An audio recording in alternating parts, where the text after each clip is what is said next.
quando o céu se abrir, quero estar pronto para encontrar nas nuvens o Senhor Jesus. Quando a trombeta toca, quero estar pronto para ser transformado na glória de luz. Não quero ficar nesse mundo, não posso me misturar.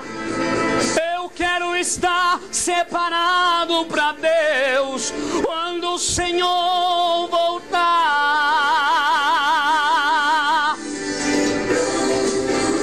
Para estar diante de Deus, para ver a glória do céu. Nesse dia eu quero partir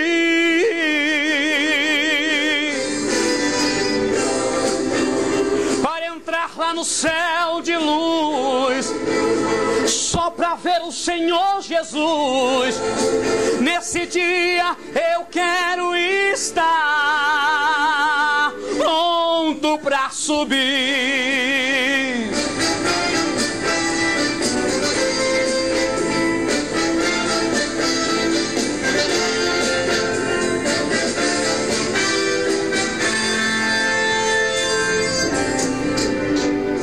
Quando Cristo voltar, quero estar pronto para subir com os remidos nas nuvens do céu. Nesse dia alegre com os santos, fiéis e arcanjos, no coral triunfante louvando ao grande Rei. Não quero ficar nesse mundo, não posso me misturar. Eu quero estar separado para Deus quando o Senhor voltar. Aleluia! Para estar diante de Deus, para ver a glória do céu. Nesse dia eu quero partir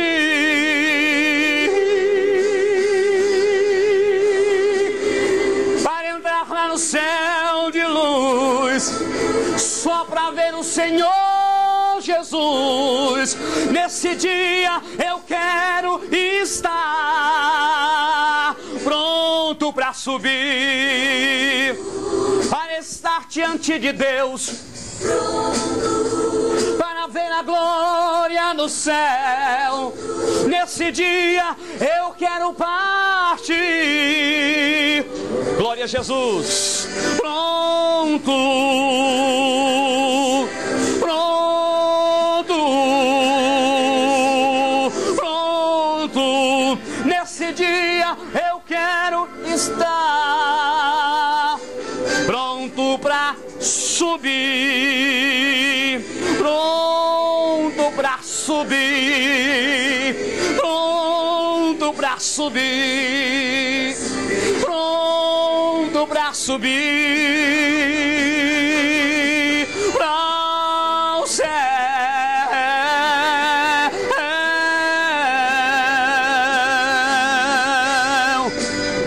Esteja pronto.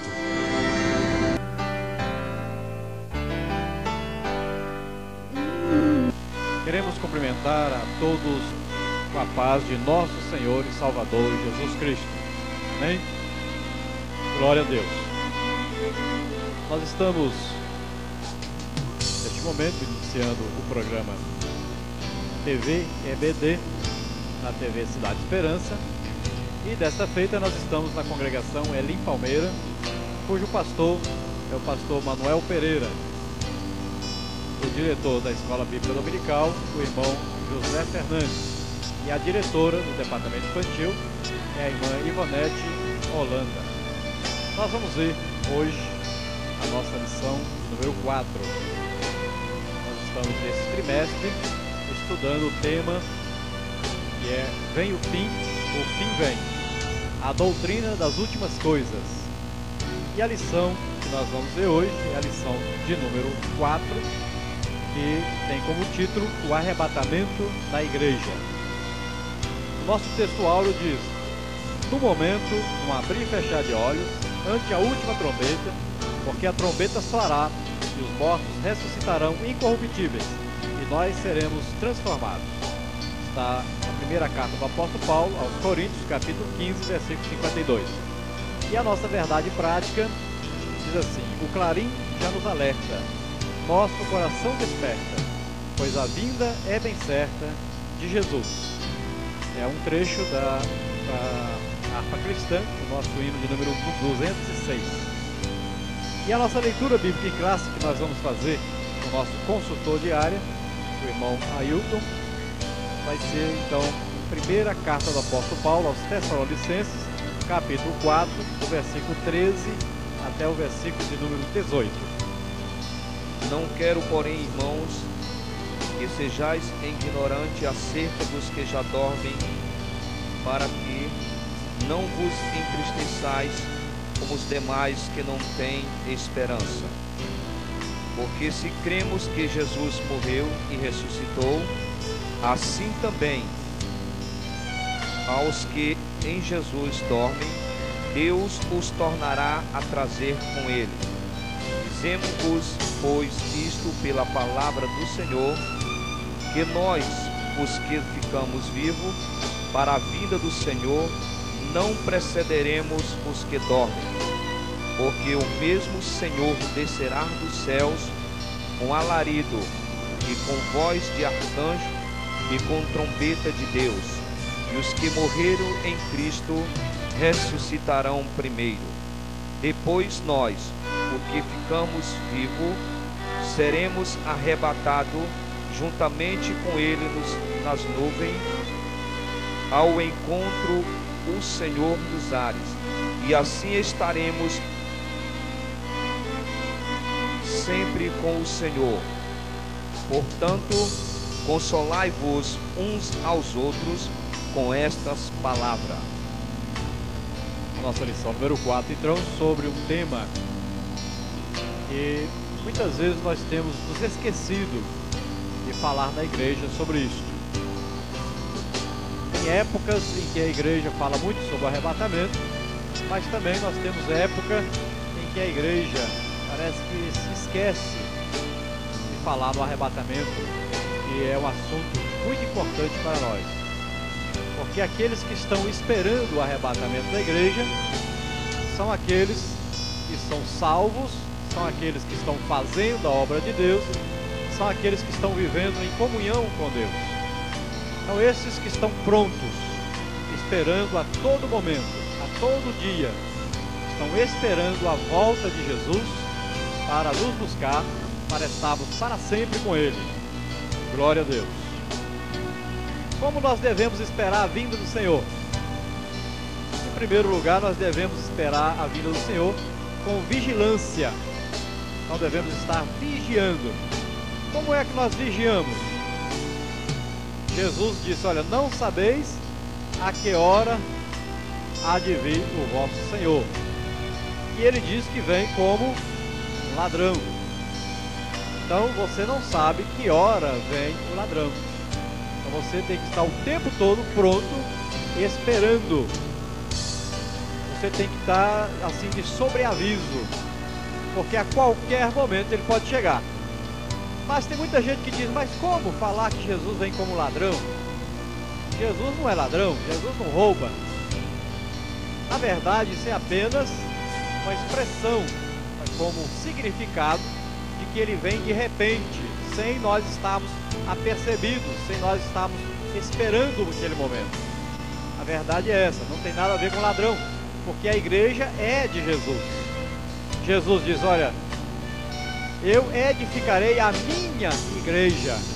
Ele chama a igreja de minha igreja. A igreja é a noiva de Cristo.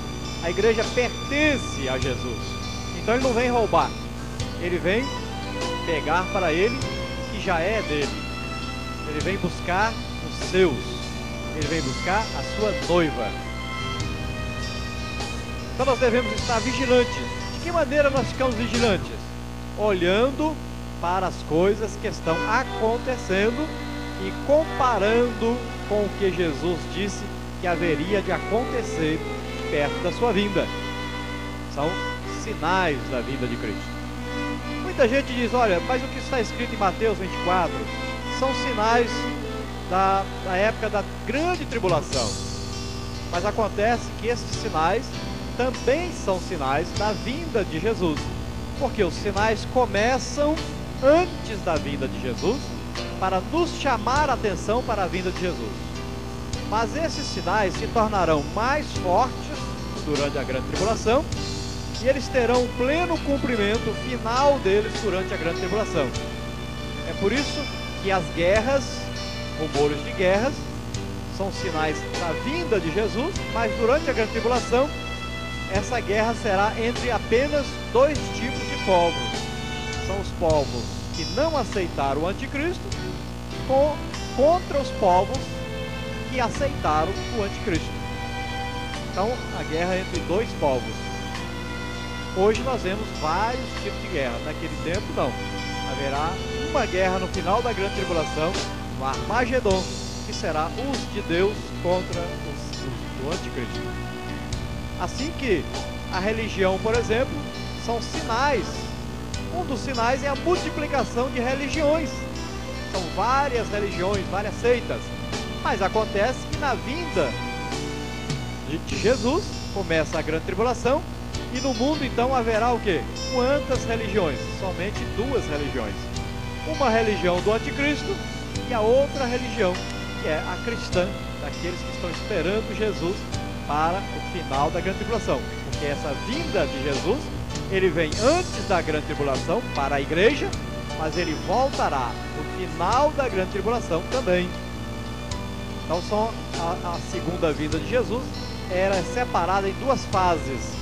A primeira fase no arrebatamento, para pegar a igreja e levar para si, e a segunda fase no final da grande tribulação, onde Jesus vem em glória e ele desce sobre o Monte das Oliveiras, ele pisa o Monte das Oliveiras, que vai se fender ali, e o povo de Israel estará fugindo por ali, ele estará livrando aquele povo de ser destruído pelas nações inimigas de Deus.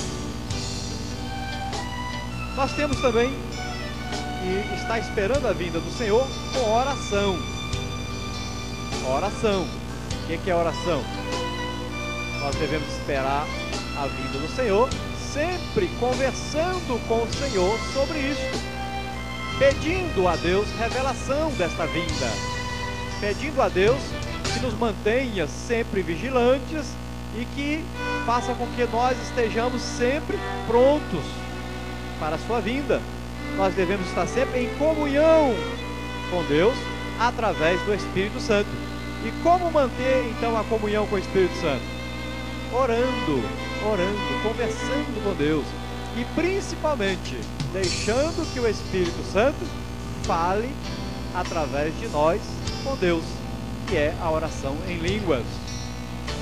É muito importante para nós isso, é mantermos a comunhão com o Espírito Santo e entregando sempre parte da nossa oração com o nosso entendimento, mas também parte da nossa oração em línguas, deixando que o Espírito Santo, que penetra até a divisão da nossa alma e do nosso espírito, ele leve até Deus as nossas necessidades, as nossas dificuldades, e ele ore intercedendo por nós junto a Jesus Cristo.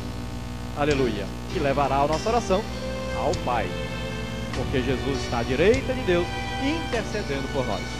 Aleluia! Depois nós temos na unção então do Espírito Santo, sempre esperando a volta de Jesus, na unção do Espírito Santo. O que quer dizer isso?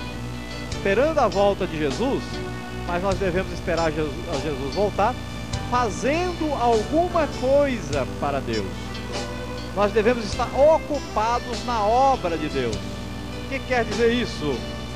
Ocupados, por quê? Porque Jesus diz, quando Ele vier, Ele deverá nos achar fazendo alguma coisa para Ele. Ele não vem buscar um povo à toa, preguiçoso, que não faz nada para Deus.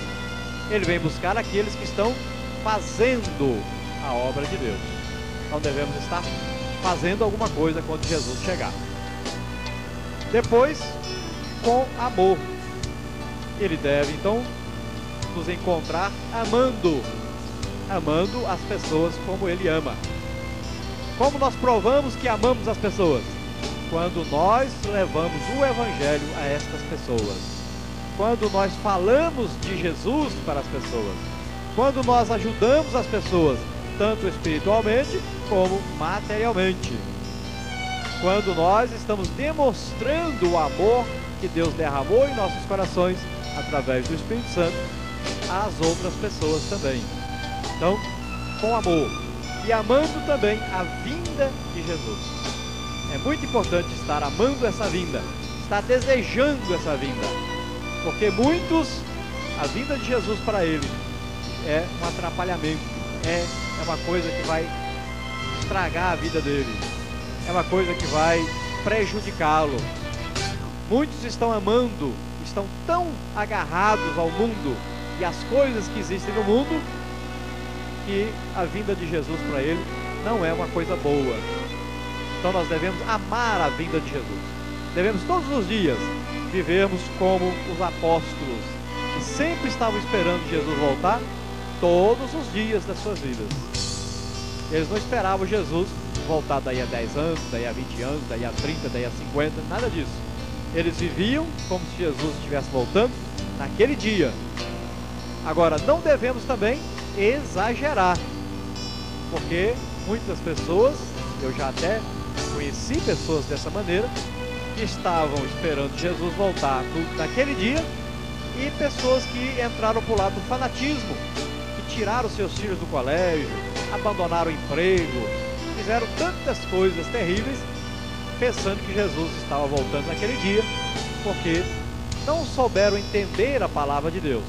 Nós devemos viver a cada dia esperando Jesus voltar, mas devemos viver fazendo as coisas que nós temos que fazer aqui na terra. Temos o nosso emprego, temos o nosso estudo, temos a nossa família, temos as nossas responsabilidades. Não podemos esquecer disso. E nós temos que permanecer fiéis. É muito importante, para esperar a vinda do Senhor, nós devemos permanecer fiéis ao nosso Senhor. Ele vem buscar os fiéis da terra, aqueles que estão em comunhão, aqueles que estão vivendo uma vida separada para Deus, estão vivendo em santidade, em santificação das suas vidas, todos os dias, buscando a presença de Deus, nos aproximando cada dia mais de Deus. Glória a Deus. Nós temos como tópico de número 1 da nossa lição a volta do Senhor Jesus. E o número 1 diz sentido literal. Então, o que é o arrebatamento? O que essa palavra arrebatamento quer dizer?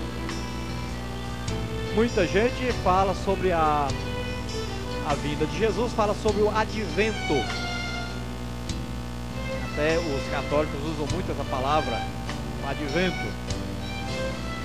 E como é esse arrebatamento? O que é essa palavra?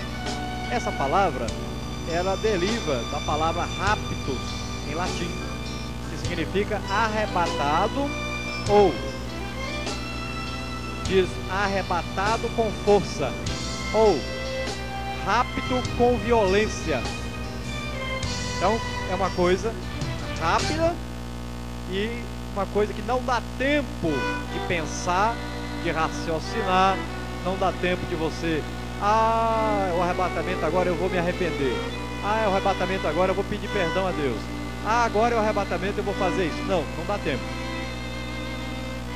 É rápido, né?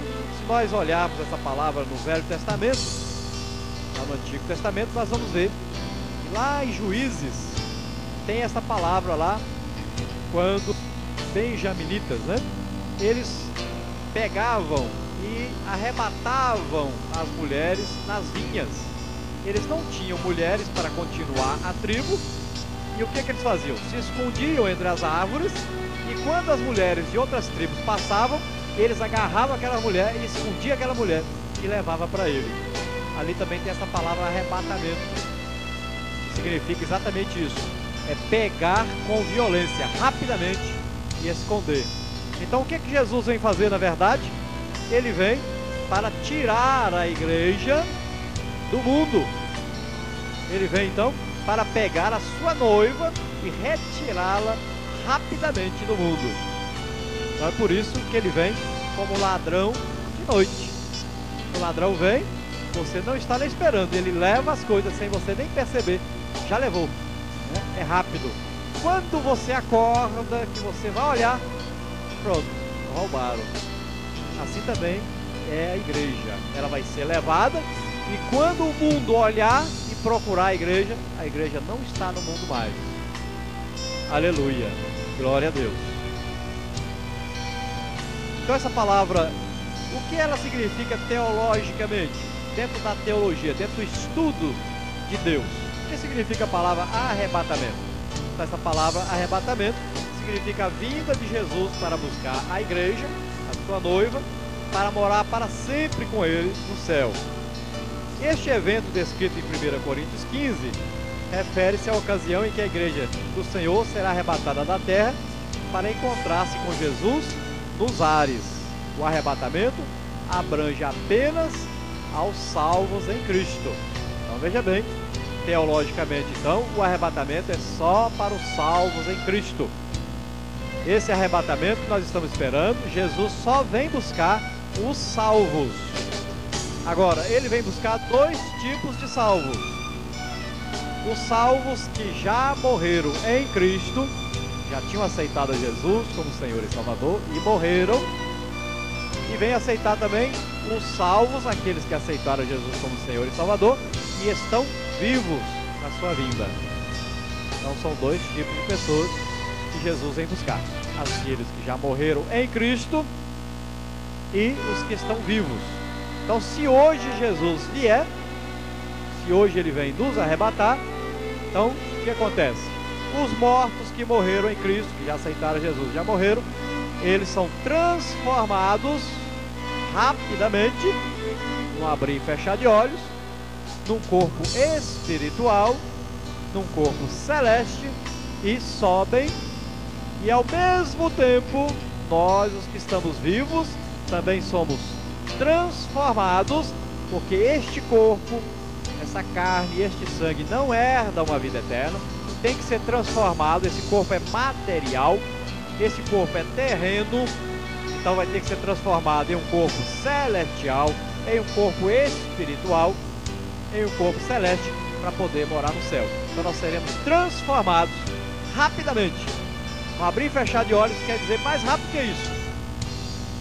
Nós vamos subir ao encontro do Senhor nos ares. Ele não vem aqui na terra para nos buscar no arrebatamento. Ele estará sobre as nuvens. No final da grande tribulação é que ele vem e desce bem devagarinho, e a Bíblia diz: todo olho verá, porque as televisões estarão todas focando ali, filmando Jesus descendo bem devagarinho no final da grande tribulação, e ele vem e pisa o Monte das Oliveiras. Para nós não. No arrebatamento ele vem sobre as nuvens, a igreja aqui na terra desaparece, encontra-se com o Senhor nos ares e sobe para então o período que nós chamamos, aqui na terra vai começar a grande tribulação, e no céu vai começar ali as bodas do Cordeiro, né? E antes um pouquinho das bodas do Cordeiro, o tribunal de Cristo. Aleluia! Então nós estaremos ali. Enquanto a terra passa pelos juízos de Deus, 7 anos, nós estaremos ali no tribunal de Cristo e nas bodas do Cordeiro. Aleluia. Tópico 2, ele tem como título o seguinte: quando se dará o arrebatamento da igreja? Então quando é que vai acontecer o arrebatamento da igreja? Primeiro, nós temos que dizer que nós somos pré-tribulacionistas e somos também pré-milenistas. O que quer dizer isso? Essas palavras. Pré-tribulacionista quer dizer que nós acreditamos que Jesus vem buscar a igreja antes da grande tribulação que vem sobre os ímpios, sobre aqueles que não aceitaram Jesus e sobre aqueles também que recusaram estarem com Cristo, já tinham aceitado Jesus e deixaram Jesus. Então, a grande tribulação vai acontecer sobre a face da terra, com seus juízos que Deus derramará sobre a face da terra. Haverá aí um governo do anticristo, e ele só não começa a governar ainda porque a igreja está na terra, porque o Espírito Santo está na igreja, está dentro de cada um de nós. Por isso ele não governou ainda e não começou o seu reinado sobre a terra, o anticristo. Mas durante a grande tribulação, ele estará aí enganando as nações. Então veja bem que o tempo do arrebatamento, qual é esse tempo do arrebatamento? Quanto tempo leva para que a igreja seja arrebatada? Então nós falamos que nós somos pré-tribulacionistas, acreditamos que Jesus vem nos buscar antes da grande tribulação, pré-milenistas, porque ele vem antes do milênio, porque Jesus estará governando a terra durante 1000 anos, ele mesmo estará governando. Após a grande tribulação iniciar, e terá início então o milênio, Jesus estará governando a terra por 1000 anos. Mas isso nós vamos ver nas lições futuras, nós vamos ver aí para frente. Então aqui no tópico 2, quando se dará o arrebatamento da igreja? Primeiro, o tempo do arrebatamento. Então, no piscar de olhos. Mas na verdade, a palavra usada não é piscar de olhos apenas, mas é a palavra grega atomô, que quer dizer uma partícula indivisível, que quer dizer um tempo tão rápido que não existe tempo. É rápido demais. Não dá para as pessoas aqui na terra notarem o arrebatamento. Aqui na terra vai haver um susto tremendo, porque as pessoas de repente vão desaparecer. Então, por exemplo, tem alguém dirigindo um carro e nessa hora foi o arrebatamento. A pessoa desaparece e sobe a encontrar com o Senhor nos ares. Por exemplo, tem uma mãe com as crianças brincando num parque, o balanço para lá e para cá. De repente, quando ela olhar, não tem ninguém mais no balanço. As crianças subiram, né? Tem alguém no escritório conversando, ali tem outra pessoa na frente deles. De repente, essa pessoa desaparece. Isso vai acontecer durante o arrebatamento, na hora desse arrebatamento. É rápido e as pessoas vão levar um susto tremendo, porque não vai haver mais o povo de Deus na terra. A igreja desaparecerá. Então imagine um avião, piloto crente, de repente sumiu o piloto. Um táxi, de repente sumiu o táxi, o motorista do táxi desapareceu. Então coisas tremendas vão ocorrer neste momento do arrebatamento. E quando a Bíblia fala que o ladrão vem de noite, esse de noite não quer dizer que é de noite, porque o arrebatamento acontece em todo mundo num momento só. Noite não quer dizer que está escuro ou está claro. Noite quer dizer os tempos que nós estamos vivendo, que são tempos negros, tempos onde o pecado está abundando, onde o pecado está aumentando. Por isso, de noite, Jesus vem buscar a igreja, vem tirar a sua igreja de um mundo que está vivendo de noite, ou seja, o mundo está vivendo do pecado, o mundo está afastado de Deus, sem a luz de Cristo. Aleluia, para nós, né? Glória a Deus. Número 2 diz, prenúncios do arrebatamento. Então vamos ver sinais que antecedem o arrebatamento. E esses sinais, existem vários tipos de sinais. Então existem sinais religiosos. Jesus diz, ó, haverão aí falsos cristos. Jesus fala também da multiplicação das religiões, das seitas. São sinais religiosos. Nós temos também sinais políticos. Que são esses sinais políticos? São as separações das nações em blocos. É por isso que nós temos hoje já uma grande separação. Por exemplo, aí estão querendo criar a ALCA, né? Aí nos países latino-americanos, nos Estados Unidos, e temos lá na Europa o bloco europeu, formou também um bloco. Nós temos aqui no sul também a América do Sul, Mercosul, que provavelmente vai se juntar com a ALCA, né? E lá na Europa, nós temos também, já temos a moeda própria, o euro, né? E temos ali mercado comum europeu, que forma um bloco muito grande ali na Europa. Então os povos já estão sendo separados em dois grandes povos, se preparando para a vinda do anticristo. E ele vem durante a grande tribulação, e lá então haverão dois povos bem distintos, separados uns dos outros. Então a política, nós vamos ver aí que a política. E também vai haver o que? Um grande líder, um líder único, que estará governando todo mundo. Esse líder será odiado por aqueles que seguem a Cristo e será amado por aqueles que detestam a Cristo, aqueles que não querem Deus em suas vidas. Então nós vemos aí também que vai haver os grupos o quê?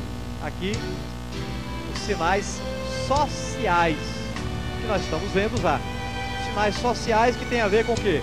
Por exemplo, são fomes, doenças, a multiplicação de doenças, a multiplicação de fome sobre a face da terra. Se nós hoje fôssemos ali na África, nós veríamos então quantas pessoas estão morrendo de fome e quantas pessoas morrendo de doenças. Isso ali na África, mas existe no mundo inteiro. A AIDS tem matado milhões e milhões de pessoas. E por que as doenças têm se multiplicado? Por que as doenças têm aumentado cada vez mais? Porque as pessoas também têm se alimentado cada vez menos. Cada vez menos as pessoas têm tido um alimento necessário para a sua sobrevivência. Os países, devido aos sinais políticos, têm se empobrecido. E dentro dos sinais políticos também nós temos o quê? Guerras e mais guerras, rumores de guerras, dentro desses sinais políticos. E essas guerras fazem com que os povos se tornem cada vez mais dependentes dos países ricos e se tornem cada vez mais pobres. Então, os sinais indicados, nós vamos ver em Mateus 24, Jesus fala sobre esses sinais. E ele disse: acautelai-vos que ninguém vos engane, porque muitos virão em meu nome, dizendo: eu sou o Cristo, e enganarão a muitos. E ouvireis então de guerras e rumores de guerras. Olhai, não vos assusteis, porque é mister, é importante que isso tudo aconteça. Voltamos então com o tópico de número 3. Como se dará o arrebatamento da igreja? De acordo com a primeira epístola de Paulo aos Tessalonicenses, o arrebatamento da igreja de Cristo dar-se-á então da seguinte forma. Vamos ver aqui a primeira carta do apóstolo Paulo aos Tessalonicenses, capítulo 4, versículos 16 e 17, que diz assim: porque o mesmo Senhor descerá do céu com alarido e com voz de arcanjo e com a trombeta de Deus. E os que morreram em Cristo ressuscitarão primeiro. Depois nós, os que ficarmos vivos, seremos arrebatados juntamente com eles nas nuvens, a encontrar o Senhor nos ares. E assim estaremos sempre com o Senhor. Então, número 1, nós devemos saber: instantes antes do arrebatamento, ao descer Cristo do céu para buscar a sua igreja, ocorrerá então a ressurreição dos que morreram em Cristo. Então eles vão ressuscitar. Eles morreram em Cristo, quer dizer, eles eram crentes, eram salvos, eles creram que Jesus morreu por eles, creram na mensagem do Evangelho de Cristo. Estão incluídos aqui, a meu ver, tanto aqueles do Novo Testamento quanto aqueles do Antigo Testamento. Então, para mim, aqui estarão também Abraão, Davi, né? Todos aqueles homens de Deus lá do Antigo Testamento estarão incluídos aqui. Aquilo que lá em Hebreus chama de nuvem de testemunhas. Então, eles, que para mim, eles estão no paraíso, porque Jesus disse que para aquele ladrão da cruz estará comigo no paraíso. Então nós cremos que Jesus, ele levou ao paraíso todos aqueles que creram no Evangelho. É evidente que o Evangelho pregado no Antigo Testamento, ele olhava para o futuro, para a vinda de Jesus, para morrer na cruz e ressuscitar. E para nós, do Novo Testamento, o Evangelho, ele prega a vinda, que já veio Jesus, já morreu por nós na cruz, já ressuscitou, está vivo e vem nos buscar. Aleluia. Então nós vimos aqui, nós temos que ver que não se trata então da mesma ressurreição referida em Apocalipse 20, versículo 4, a qual somente ocorrerá depois de Cristo voltar à terra. Essa ressurreição que nós estamos falando é antes de começar a grande tribulação. Então os mortos em Cristo, que eram crentes, ressuscitarão e vão encontrar com o Senhor nos ares. A Igreja Católica Romana, ela acredita, e para eles, Jesus vem, na vinda que ele vai vir, ele vem trazendo juízo.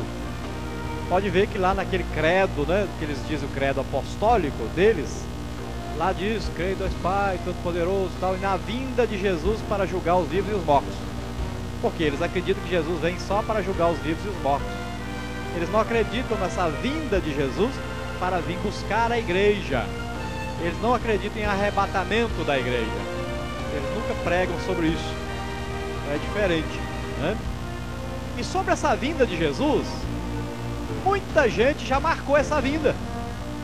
Nós vamos ver, por exemplo, os adventistas do sétimo dia já marcaram, né? Miller marcou a vinda. Pronto, o povo vendeu tudo e se preparou para a vinda e não veio nada, né? Depois ele mudou a data. Depois ele se arrependeu de ter marcado a data, mas os seus seguidores marcaram outra data. E já vem por aí esse engano, porque Jesus diz bem claro, olha, que a vinda dele, nem ele mesmo como homem sabia. É claro que como Deus, Jesus sabia, Jesus é Deus. Mas como homem, nem Jesus sabia o dia da sua vinda. Como é que os homens, as pessoas querem saber o dia da vinda de Jesus?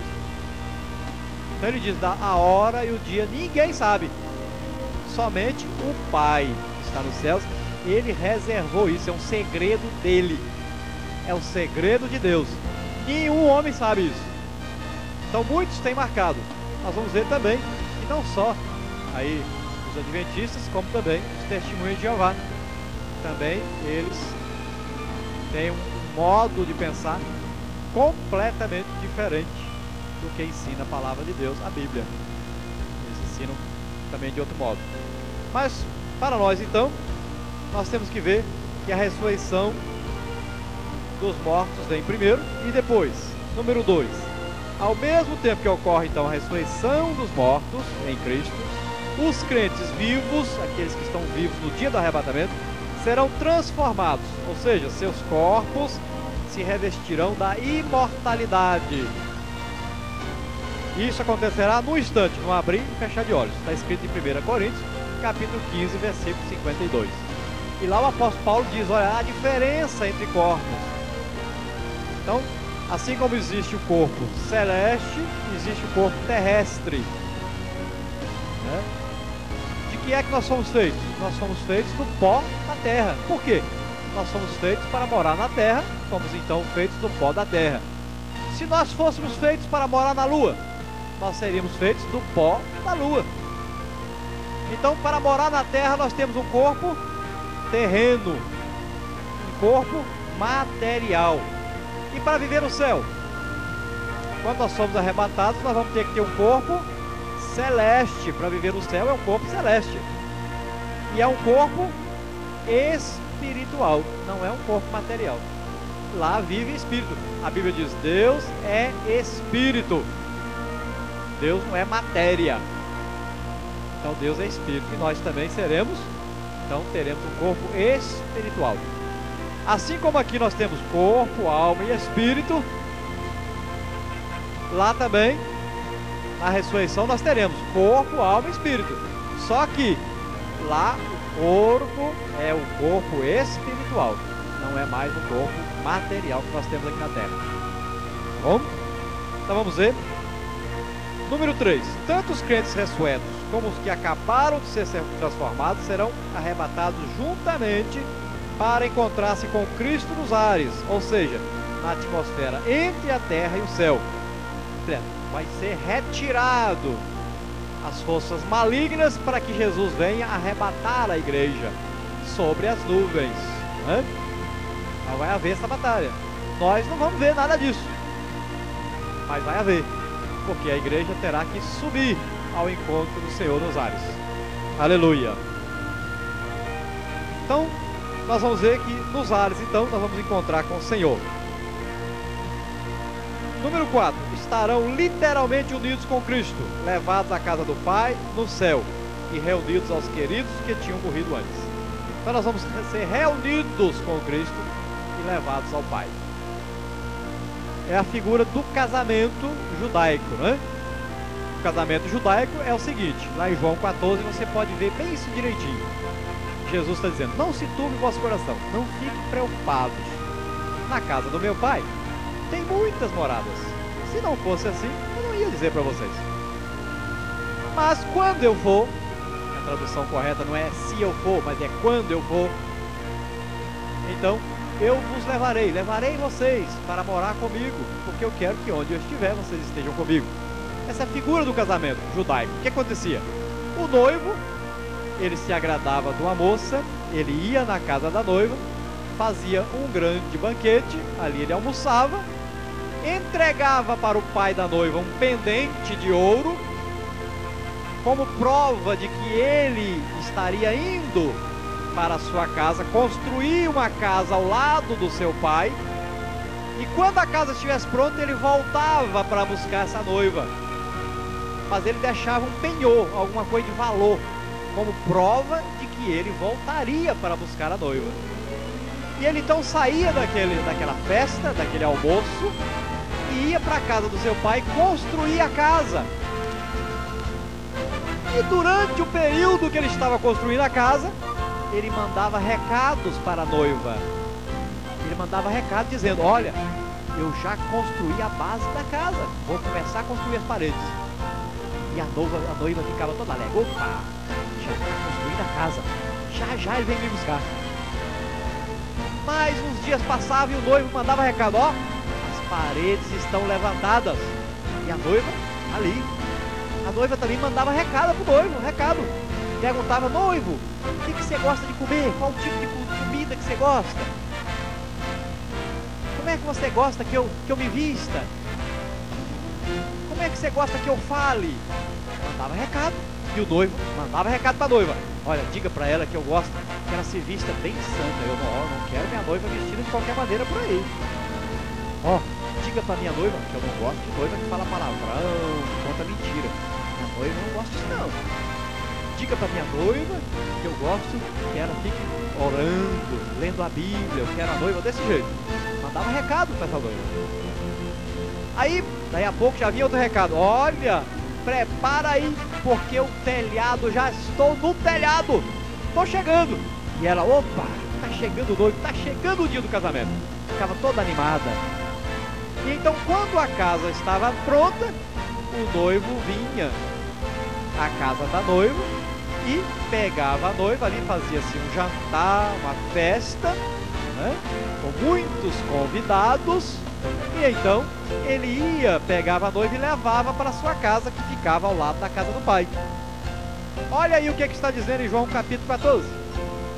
Jesus está dizendo isso: noiva, eu vou para a casa do pai e vou fazer morada, vou preparar para você morada. Quando estiver pronta, eu volto para buscar você. Agora, o noivo manda recado para nós, que somos a noiva dele, a igreja. Manda. O Espírito Santo está sempre dizendo: Jesus está voltando, Jesus está chegando. Prepara-te, ó igreja, para te encontrar com teu noivo. Aleluia. Ah, mas o noivo tinha que deixar alguma coisa aqui comprovando que ele vinha buscar a noiva. E ele tinha que deixar uma coisa valiosa. E é por isso que está escrito lá na carta do apóstolo Paulo aos Efésios, que o Espírito Santo é o penhor. Ele está na igreja como prova de que Jesus vem buscar a sua igreja. Aleluia. Jesus não vai deixar o Espírito Santo aí não. O Espírito Santo está aqui como prova, penhor, que ele, Jesus, vem nos buscar. para nos levar para estar com Ele para sempre. Aleluia! Glória a Deus! E é por isso que nós temos certeza. Jesus diz, ó, eu vou e vou preparar para vocês lugar. E quando estiver pronto, eu volto. Porque eu quero que onde eu estiver, estejais vós também. Aleluia! Então nós vamos estar para sempre com o noivo. E Ele vem nos buscar. É certeza. Aleluia! Outra coisa, estarão livres de todas as aflições. Veja bem, que nós, igreja, não vamos passar pelas aflições que vêm sobre a terra, as aflições que vêm sobre o mundo. Nós não vamos passar pela grande tribulação, porque Jesus prometeu, eu te livrarei da hora da tentação que há de vir sobre a terra. Jesus prometeu. Gente, o noivo não quer que a noiva passe por dificuldade, não quer que a noiva sofra. O noivo ama a noiva, e o noivo vai livrar a noiva dessa hora terrível que vem sobre a face da terra. Essa coisa que vem sobre a face da terra é juízo de Deus, não é para a noiva de Cristo. Deus não vem trazer juízo para a noiva de Cristo, pelo contrário, nós vamos estar lá no tribunal de Cristo recebendo prêmio. Que a noiva recebe é prêmio, é presente. Aleluia! Depois nós temos aqui, Paulo emprega então o pronome nós. Por que Paulo sempre falava nós? Nós seremos, nós que estivermos vivos. Por quê? Sempre os apóstolos viveram como Jesus estivesse voltando naquele dia. Sempre. E a igreja também deve estar sempre com isso na mente. Hoje Jesus vai voltar. De manhã cedo você acorda e diz, hoje Jesus vai me levar. Hoje Jesus vem buscar a igreja. E você vai ver que a sua vida vai mudar. Na hora do almoço, você ora ali antes de almoçar e diz, hoje Jesus vem me buscar. Na hora de deitar, você ora de novo, hoje Jesus vem me buscar. E a sua vida vai ser mudada, vai ser transformada. Você vai viver mais alegre, você vai viver mais em comunhão com Deus, porque todo dia você estará esperando Jesus voltar. Aleluia. Depois nós temos quem está na igreja, mas não abandona o pecado e o mal, sendo assim infiel a Cristo, será deixado aqui no arrebatamento. Olha, Jesus só vem buscar os fiéis, ele vem buscar a noiva. Já pensou o noivo chegar para buscar a noiva? Cadê a noiva? Não, a noiva saiu com outro noivo por aí. Não, eu não quero mais essa noiva. Cadê a noiva? Não, a noiva saiu para passear aí, foi para festa aí, não sei aonde. Aí o noivo fala, não, eu não quero mais essa noiva não. Me dá meu pendente de volta aqui, eu vou embora com ele. Não quero mais saber dessa noiva não. Então a noiva tem que ser fiel. O noivo vem buscar a noiva que está pronta, esperando o noivo a todo momento. Aleluia. Depois do arrebatamento virá então o dia do Senhor. Então nós vamos ver isso mais para frente, que é um tempo de sofrimento, e a ira de Deus derramada sobre os ímpios, será o juízo de Deus sobre Israel. Seguir-se-á então a segunda fase da vinda de Cristo, quando então ele virá para julgar os ímpios e reinar sobre a terra. Então essa segunda fase nós vamos ver nas lições mais para frente. Então a volta do Senhor Jesus é certa, e é usado então o termo para a nossa saída da terra para o céu, enquanto o Senhor nos ares, e esse termo então é o arrebatamento. E esse arrebatamento tem um sentido literal que deriva da palavra então raptus, em latim, que significa arrebatado rapidamente e com força. Então o termo raptus, em latim, equivale a harpazo em grego, traduzido por arrebatado. E esse evento é descrito então em 1 Coríntios, e refere-se à ocasião em que a igreja do Senhor será arrebatada da terra para encontrar-se com o Senhor Jesus nos ares.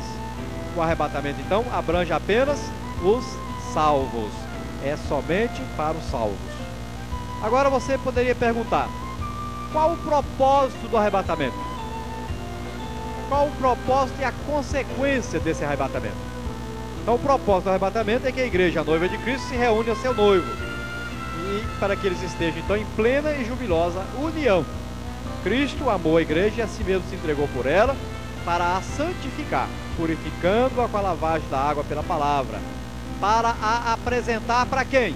para apresentar a si mesmo igreja gloriosa, sem mácula, sem nem ruga, nem coisa semelhante, mas santa e irrepreensível. Está registrado na carta do apóstolo Paulo aos Efésios, capítulo 5, versículo 25 até o versículo 27. E como consequência imediatamente do arrebatamento, o mundo passará a experimentar então um estado de acelerada deterioração espiritual e moral, o que será necessário para a manifestação então do anticristo. Então, o mundo sem a igreja vai ser uma coisa tremenda. Não vai existir ninguém mais para falar, está errado. Ninguém mais vai falar, é pecado. Nada. Tudo vai ser permitido. Tudo vai ser possível. As coisas vão se transformar num verdadeiro caos. Uma bagunça tremenda. E o anticristo aparecerá então como um líder para agradar as nações, para governar sobre as nações, o que nós vamos ver mais para frente. E lá em 2 Tessalonicenses capítulo 2, versículo 6 a 8, diz assim: e agora vós sabeis o que o detém. O que detém o anticristo? Para que o seu próprio tempo seja manifestado, porque já o mistério da injustiça opera. Somente há um que agora resiste até que do meio seja tirado. E então será revelado o iníquo, a quem o Senhor desfará pelo assopro da sua boca e aniquilará pelo esplendor da sua vinda. Então, quem é que impede? O Espírito Santo, que está na igreja, aqui na terra. É por isso que o anticristo não assume o seu papel. Ele ainda não assumiu o seu governo sobre a terra, porque a igreja está na terra e o Espírito Santo está em cada um de nós. E enquanto estiver assim, o anticristo não dominará a terra. Mas quando Jesus vier sobre as nuvens, nos buscar, nos arrebatar, para estarmos para sempre com Ele, aí então a igreja subirá ao encontro do Senhor. O Espírito Santo conduzirá a noiva ao encontro do noivo. E nós estaremos para sempre com o Senhor. E então na terra, eles passarão então pela grande tribulação. Mas nós não estaremos aqui, graças a Deus. Sempre Deus traz um aviso. Todas as coisas que Deus vai fazer, Ele avisa primeiro. Ele traz um aviso. E a igreja deve estar atenta a esses avisos, porque é o Espírito Santo trazendo o recado do noivo. Prepara-te, estou chegando. E você deve ser salvo, deve estar preparado para subir ao encontro do Senhor. Vamos orar. Amado e eterno Deus, Senhor da glória, somos gratos a Ti nesta noite, Pai, por tudo quanto nós temos ouvido, Senhor. Te agradecemos por Tua misericórdia, por Tua palavra, pela bendita esperança da Tua volta, Senhor. Pai amado, nós te pedimos agora nessa noite, abençoa os Teus filhos, a equipe da TV Cidade Esperança, o irmão Samuel e todos os irmãos que se fizeram presentes, o irmão Henrique, que é superintendente da Escola Bíblica. Nós te agradecemos, Pai amado, por todas essas pessoas e te pedimos, renova a nossa esperança, a nossa força, livra-nos de todos os males. Senhor, nos dá uma convicção pura, Senhor, que em breve as portas vão se abrir, as portas dos céus vão se rasgar e o Senhor vai descer para nos arrebatar. Em nome de Jesus, nós te agradecemos e nós te pedimos essas bênçãos. Amém. A graça de nosso Senhor e Salvador Jesus Cristo, o amor de nosso Deus e Pai, do Espírito Santo, seja com toda a igreja de Cristo para todos sempre. Amém.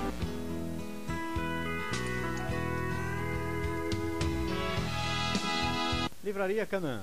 Aqui você encontra a Bíblia Pentecostal em CD e também diversas Bíblias, livros, periódicos, bem como todo o material bíblico da CPAD, como as revistas da Escola Bíblica Dominical. Visite-nos.